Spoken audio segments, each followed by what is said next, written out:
तो मूवी की शुरुआत होती है एक प्लेग्राउंड को दिखाते हुए जहाँ पर कुछ बच्चे खेल रहे होते हैं। वहीं पर कुछ सिक्योरिटी गार्ड्स भी होते हैं जो उन पर नजर रखे हुए थे, जैसे उनकी सारी एक्टिविटीज का ख्याल रख रहे हों। और उन सिक्योरिटी गार्ड्स के कान के पास एक वेन या किसी सर्जरी का निशान होता है, जैसे यहाँ से ऑपरेट किया गया हो। उस टाइम गुजरते ही अचानक वहाँ पर सायरन रिंग होने लग जाता है, जैसे किसी चीज का वार्निंग अलार्म हो। और यही नहीं, बच्चों के हाथ में जो वॉच होती है वो भी बीप करने लगती है। और इस सब के बाद बच्चे एक लाइन बनाकर किसी दूसरी जगह की तरफ जाने लगते हैं। वो अलग ही दुनिया थी, ऐसे लग रहा था जैसे जमीन का कोई अलग ही हिस्सा हो जो कि बहुत ज्यादा ऊपर था। अब यहाँ पर हमें एक बहुत बड़ा राज पता चलता है कि गार्ड्स के कानों के पास जो लाइंस थी वो कोई सर्जरी की लाइन थी। उन पर ह्यूमन स्किन लगाई हुई थी जिसे वो लोग बार बार सेट करते थे और वो मॉन्स्टर्स थे। असल में तो उनकी स्किन पर बाल थे। अब यहाँ पर हमें एक मिस्टीरियस सा आदमी देखने को मिलता है जिसकी स्किन उतरने वाली होती है तो वो उसे वापस अपनी जगह पर करता है। और अब रही बच्चों की बात कि उन्हें कहाँ पर ले जाया गया,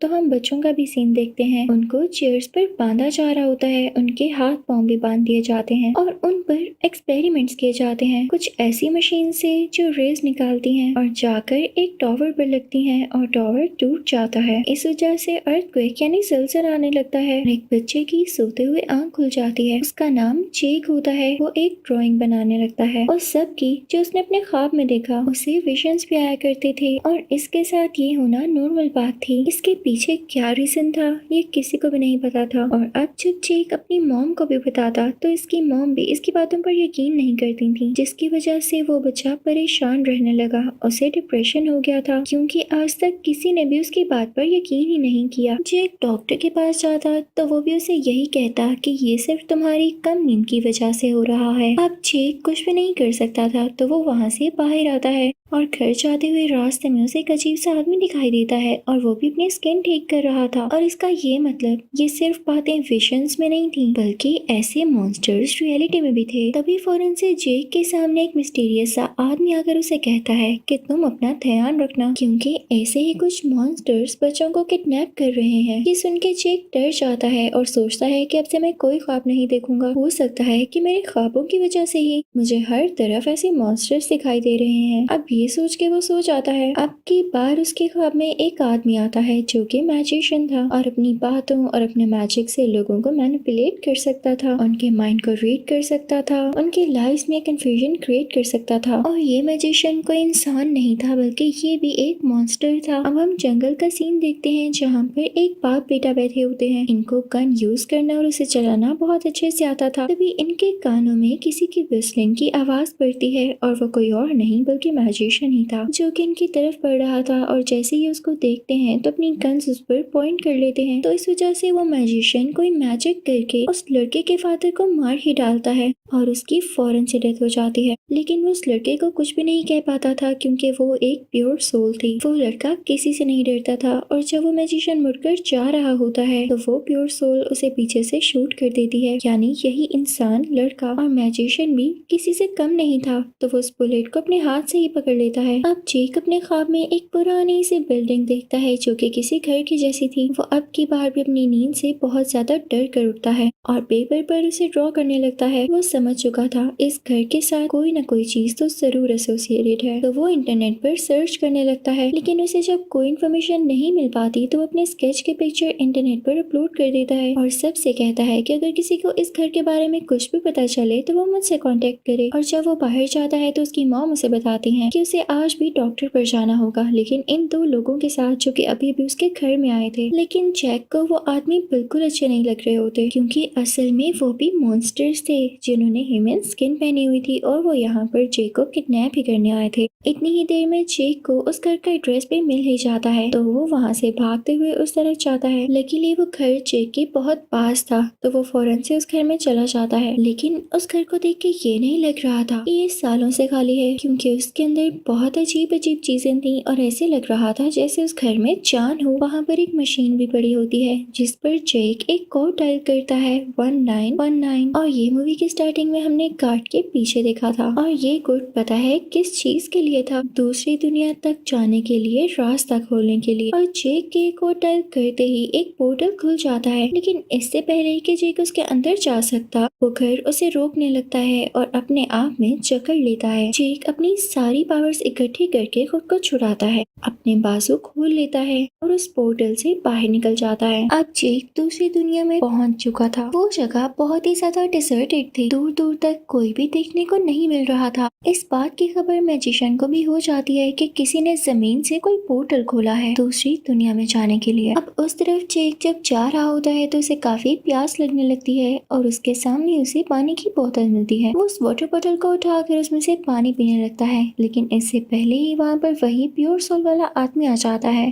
उसका नाम रोलैंड होता है। रोलैंड जेक पर गन पॉइंट कर लेता है। जेक जब रोलैंड को देखता है तो उसका तो मुंह खुला रह जाता है, क्योंकि कुछ ही टाइम पहले तो उसने विजन्स में इसको देखा था। रोलैंड उससे पूछता है कि तुम कौन हो। जेक उसे बताता है, लेकिन रोलैंड उस पर बिलीव नहीं करता। वो उसे उठाकर कहता है कि मैं तुम्हें खाई से नीचे फेंक दूंगा, मुझे बताओ क्या तुम उसी मैजिशियन के बंदे हो। तो जेक उसे कहता है, नहीं मैं तो छोटा सा हूँ, मुझे ख्वाब आते हैं और उन ख्वाबों में ही मेरे विजन्स छुपे हैं। वो रोलैंड को अपनी ड्राइंग्स भी दिखाता है जो कि उसने अपने विजन्स के बाद बनाई। तो रोलैंड समझ जाता है कि ये बच्चा सच बोल रहा है और उसे अपने साथ लेकर उस मैजिशियन की सर्च में निकल जाता है। अब उस मैजिशियन को जब पता चल चुका था कि किसी ने पोर्टल खोला है तो वो सीधा उस घर में जाता है। वहाँ पर उसे लकड़ी का एक छोटा सा टुकड़ा मिलता है जिस पर जेक का खून लगा हुआ था। वो सीधा उस लकड़ी के टुकड़े को एक आदमी के पास लेकर आता है जो कि मॉन्स्टर था और खून को टेस्ट करके उसके बारे में सब कुछ बता सकता था। वो आदमी इसके खून को टेस्ट करता है और मैजिशियन को बताने लगता है कि उस बच्चे का नाम जेक है और वही पोर्टल में गया है। अब उस तरफ दूसरी दुनिया में जेक एक ड्राइंग बनाता है जो कि जमीन पर थी और वो कोई सर्कल लग रहा था जिसके डिफरेंट पार्ट्स थे। तो रोलैंड उसे समझाने लगता है कि इस सर्कल में बहुत सारी दुनिया मौजूद है, जिसमें से एक हमारी दुनिया भी है और जो इसका मिड पॉइंट है वहाँ पर एक टॉवर है जो हर दुनिया को डीमंस और बुरी सोल से बचाता है, इसको प्रोटेक्ट करता है। लेकिन वो मैजिशियन जो कि अब डार्क साइड पर हो चुका है, वो चाहता है कि इस टॉवर को तबाह कर दे और इसी के लिए वो बच्चों का यूज कर रहा है, क्योंकि अकेले वो ये काम नहीं कर सकता। और थोड़ी ही देर पहले हमने देखा कि जिस मशीन से बच्चों को टॉर्चर किया जा रहा था और उन पर एक्सपेरिमेंट्स किए जा रहे थे, उन्हीं से रेज निकलकर किसी टॉवर की तरफ जा रही थी जो उसे बर्बाद कर रही थी, डिस्ट्रॉय करने वाली थी। और इसके पीछे इसी मैजिशियन का हाथ था। और ये रे कोई आम रे नहीं है, बल्कि ये तुम बच्चों के अंदर प्योरिटी की जो रोशनी होती है वो है, जो कि किसी मैजिशियन किसी डीमन के पास नहीं है। और ये सब रेज मिलकर ही स्ट्रॉन्ग हो जाती हैं। मैजिशियन को इस टॉवर को डिस्ट्रॉय करने का ये फायदा होगा कि अब वो टॉवर किसी भी दुनिया को प्रोटेक्ट नहीं कर सकेगा और वो हर दुनिया में जाकर राज करेगा।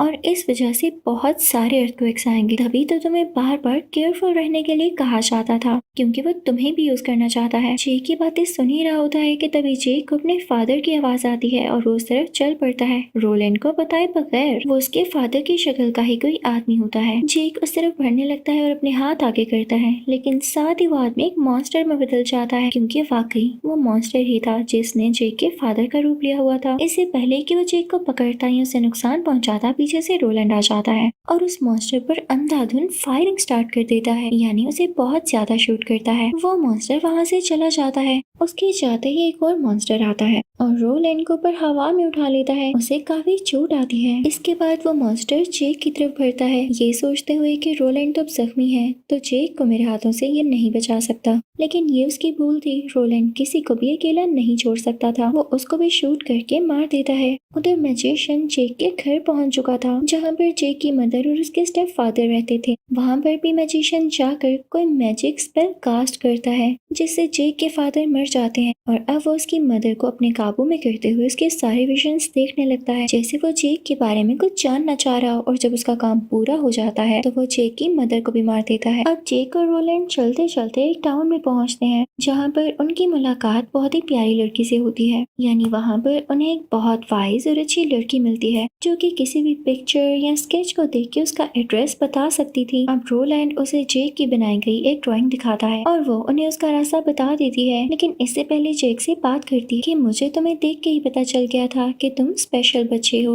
और तुम में प्योरिटी बहुत ज्यादा है और जो रोशनी तुम्हारे अंदर है उसी के पीछे बुरे लोग हैं, क्योंकि वो अपने अंदर बहुत ज्यादा पावर रखती है। इसके अलावा भी तुम्हारे अंदर एक गिफ्टेड एबिलिटी है, क्या तुम इसके बारे में नहीं जानते थे? तो जेक ना कहता है। वो लड़की उसकी एबिलिटी को उसमें प्रोमिनेंट कर देती है और वो ये थी कि वो एक दूसरे से बात कर सकते थे बिना बोले, यानी वो किसी से भी टेलीपोर्ट के जरिए बात कर सकता है। अब वो लड़की जेक से कहती है कि तुम्हें जो जो विजन्स आते हैं क्या तुम मेरे साथ शेयर कर सकते हो, मैं इसमें तुम्हारी मदद करूंगी। तो जेक अपने विजन्स उसके साथ शेयर करने लगता है और अब उस लड़की को पता चल जाता है कि इन्हें कहाँ जाना चाहिए और क्या करना चाहिए। वो सीधा रोलैंड के पास जाकर उसे बताती है, लेकिन यहाँ पर एक मसला हो जाता है। उस जगह तक जाने के लिए बहुत सारी मुश्किलों को काटना था और वो रास्ता भी बहुत लंबा था, यानी इन्हें आधा साल यानी 6 महीने लग सकते थे और बीच में इनकी जान को भी बहुत खतरा था। तो तभी वहाँ पर जेक आता है और रोलैंड से कहता है घबराने की बात नहीं है, मुझे उस मैजिशियन के एक और ठिकाने के बारे में पता है। वो उसकी बेस है जहाँ पर उसका एक और पोर्टल है और उसी को यूज करते हुए हम इस जगह तक जा सकते हैं और वो जगह अर्थ में ही होती है। तो ये दोनों अब उस पोर्टल तक जाते हैं और उसमें से होते हुए अर्थ तक आ ही जाते हैं। लेकिन इस बात की खबर भी मैजिशियन को हो गई थी, तो वो अपने कुछ मॉन्स्टर्स को भेजता है इन पर अटैक करने के लिए और ये सब उन टाउन के लोगों पर भी अटैक करने लगते हैं, उन्हें डराने लगते हैं, उनकी चीजों को डिस्ट्रॉय करने लगते हैं।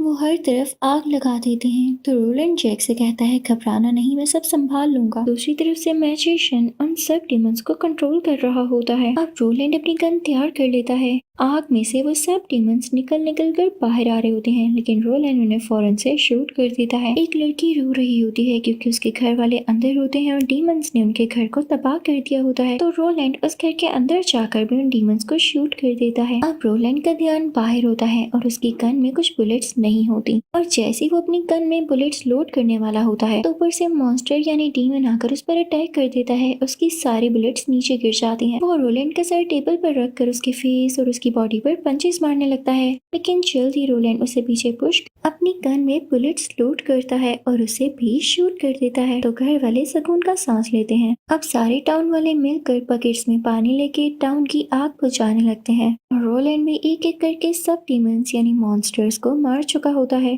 अब बिना देर करते हुए रोलैंड और जेक उस पोर्टल से होते हुए अर्थ में फाइनली स्टेप इन कर जाते हैं, यानी अब वो जमीन में थे। जेक रोलैंड को फौरन से हॉस्पिटल लेकर आता है क्योंकि वो इंजर्ड था, जहाँ पर कुछ पेन किलर्स लेने के बाद वो बेटर फील करता है। उधर मैजिशियन भी उस टाउन में पहुंच चुका होता है जहाँ पर वही प्यारी लड़की थी। वो उसे पूछने लगता है कि जेक और रोलैंड कहाँ गए और वो क्या करने आए थे। वो लड़की बहुत कोशिश करती है कि वो कुछ न बोले, लेकिन वो मैजिशियन कोई ऐसा मैजिक कास्ट करता है कि उस लड़की के मुंह से अपने आप सच निकलने लगता है और अब मैजिशियन को सब कुछ पता चल जाता है। अब वही मिस्टीरियस आदमी जो कुछ देर पहले हमने देखा, जो जेक को वार्न कर रहा था कि तुम्हें केयरफुल रहना होगा, वो इनफैक्ट इसी मैजिशियन की बेस का ख्याल रखा करता था जहाँ पे पोर्टल है। जेक उससे मिलता है और उसका माइंड रीड करते हुए वो सब विजन्स ले लेता है कि उस मैजिशियन का दूसरा पोर्टल कहाँ पर है। उसके बाद जेक रोलैंड से कहता है कि आप मेरे साथ मेरे घर आएंगे, मुझे अपनी मामा से मिलना है। और जब वो दोनों घर जाते हैं तो ये देखकर टूट जाते हैं कि जेक की मदर अब नहीं रही थी, वो तो राख में बदल चुकी थी। अब यहाँ पर रोलैंड को कुछ बुलेट्स की जरूरत थी क्योंकि काफी ज्यादा बुलेट्स यूज हो चुकी थी। वो एक वेपन शॉप में आता है, लेकिन वहाँ पर मैजिशियन भी आ जाता है जो उसे मारने के लिए आया था, लेकिन तब तक जेक बाहर निकल चुका था। और रोलैंड जब उस मैजिशियन पर शूट करता है तो वो उसकी जगह पीछे पड़े हुए शीशों पर लगती है और वो टूट जाते हैं, लेकिन मैजिशियन को कुछ नहीं होता और इसी वजह से इस दुकान का शटर भी नीचे आ जाता है। तो रोलैंड जेक से कहता है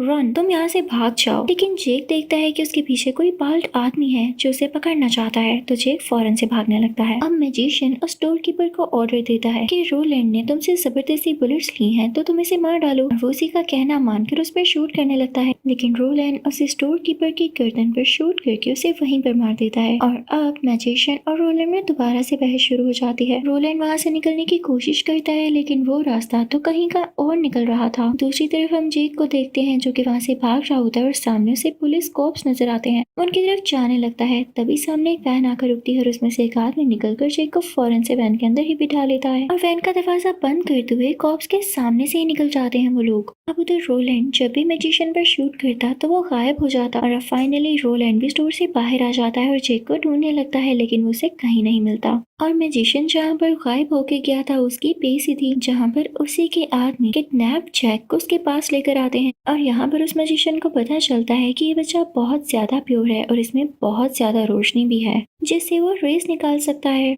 वो मैजिशियन जेक को अपने साथ पोर्टल में ले जाने लगता है और उसे उसी चेयर पर बिठाकर उसके सर पर वही डिवाइस लगा देता है ताकि उसके अंदर से रेस निकाल सके। लेकिन जेक को भी खुद पर कंट्रोल था और वो अपने अंदर से वो रोशनी बाहर नहीं निकालता। साथ ही साथ वो अपनी एबिलिटी को यूज करते हुए रोलैंड से अपने दिमाग में ही बातें करने लगता है टेलीपोर्टेशन के जरिए और उसे वो कोड भी बता देता है ताकि रोलैंड उस पोर्टल से अंदर आ सके जो कि 1919 था। लेकिन मैजिशियन यहाँ पर जेक को टॉर्चर करने लगता है। जेक काफी वीक फील करने लगता है। अब रोलैंड जब ये देखता है तो उसे रहा नहीं जाता। उसके दोनों हाथों में गन्स होती हैं और वो उस मैजिशियन पर मुसलसल यानी कंटिन्यूसली शूट कर रहा होता है। शूट करते करते वो स्किट भी लगाता है ताकि कोई ऐसी जगह न बचे जहाँ से उसकी तरफ बुलेट न आए। वो ऊपर लगे शीशे पर भी शूट करता है, लेकिन जैसे ही वो शीशा टूट कर मैजिशियन के ऊपर गिरने वाला होता है तो वो अपने मैजिक से उसे रोक लेता है और उन्हीं शीशों को अपने मैजिक से रोलैंड की तरफ फेंकने लगता है। लेकिन रोलैंड भी उन पर शूट करके उन्हें क्रश कर देता है। अनलकीली एक शीशा रोलैंड के हाथ में चुभ जाता है और उसके हाथ से गन गिर जाती है। जेक जो कि बहुत ज्यादा टॉर्चर हो रहा था तो रोलैंड को उसकी जान बचानी ही थी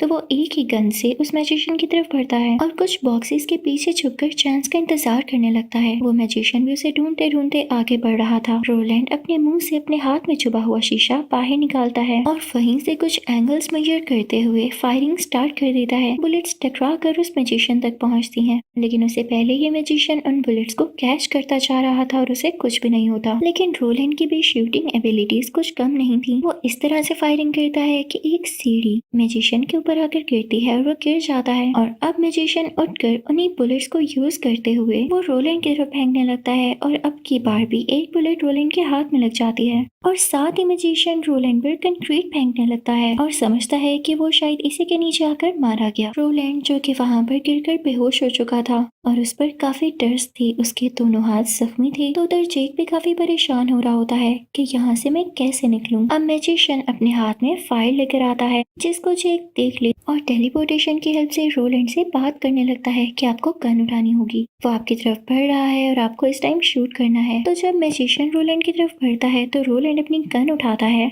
और उसकी तरफ स्पिन करती हुई बुलेट शूट करता है जिसके बारे में मैजिशियन को नहीं पता था और वो अपना हाथ खोलकर बुलेट को कैच करने के चक्रों में था। लेकिन वो बुलेट साथ पड़ी हुई किसी चीज से टकराते हुए सीधा मैजिशियन के दिल में जाकर लगती है और अब यहाँ पर रोलैंड अपनी शूटिंग एबिलिटीज में बहुत एक्सपर्ट हो चुका था और उसी से फायदा भी हुआ। रोलैंड उठ खड़ा होता है और इसी चीज का फायदा उठाते हुए मैजिशियन पर कंटिन्यूसली शूटिंग करने लगता है और साथ ही साथ जिस मशीन के साथ जेक बंधा हुआ था उसको भी शूट करके जेक को आजाद कर देता है। जेक भाग कर रोलैंड की तरफ आता है। उसके बाद रोलैंड उस मैजिशियन के बेस को ब्लास्ट कर देता है और उसके बाद हम मूवी का लास्ट सीन देखते हैं जहाँ पर ये दोनों बच्चों को अपने साथ ले आते हैं और हमें वो टावर दिखाया जाता है जो कि बिल्कुल सेफ है और बच्चों को भी कुछ नहीं हुआ होता। अब जब वो सब अपनी दुनिया में आ जाते हैं तो रोलैंड जैक से कहता है, मैं जानता हूँ तुम इस दुनिया में अकेले हो, तुम्हारी कोई फैमिली नहीं बची और तुम्हारी तो मेरे साथ इतनी अच्छी दोस्ती भी हो गई है, तो क्यों ना तुम मेरे साथ मेरी दुनिया में आ जाओ। तो जेक रोलैंड की बात मान लेता है और अब जेक भी रोलैंड से काफी ज्यादा ट्रिक सीखेगा